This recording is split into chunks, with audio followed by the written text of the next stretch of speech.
ادع إلى سبيل ربك بالحكمة والموعظة الحسنة وجادلهم بالتي هي أحسن إن ربك هو أعلم بمن ضل عن سبيله وهو أعلم بالمهتدين আলহামদুলিল্লাহ والصلاة والسلام على رسول الله।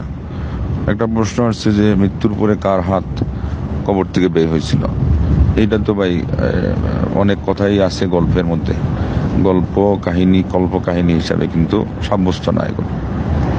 একটা বরং বাস্তব ঘটনার থেকে এটা হতে পারে বলে বোঝা যায়। সেটা হলো যে এক বাদশাহ বলছিলেন যে আমাকে দাফন কাফনের পরে আপনারা কিছুক্ষণের জন্য দুই হাত এইভাবে টেনে ধরে বাইরে রাখবেন। তখন কারণ দর্শাইতে বলা হলে তিনি বলছিলেন যে যাতে মানুষ বুঝতে পারে যে আমি এইভাবে বাদশাহ হওয়া সত্ত্বেও দুই হাত খালি অবস্থায় রেখে যাচ্ছি। এটা ওটা শিক্ষণীয় ঘটনা হিসাবে হতে পারে কেউ এরকম যদি করে থাকেন। আর না হলে কবরস্থ ব্যক্তিকে নিয়ে এরকম কিছু করাটাও আপনি ঠিক না। এটা বুঝাইতে গেলে যে কবরে গিয়ে বুঝাইতে হবে এটারও কোনো কি নেই, ভিত্তি নেই। আর বাকি আরো কিছু কাহিনী আছে, এটা হলো আজগুবি কাহিনী। তারা বুজুর্গদের কেরামতি প্রকাশ করার জন্য বলেন যে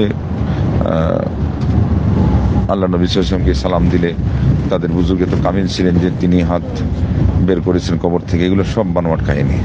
ওই রেফাই এবং আব্দুল কাদের জিলানির সময়কার নামে বলা হয়, এটা মিথ্যা।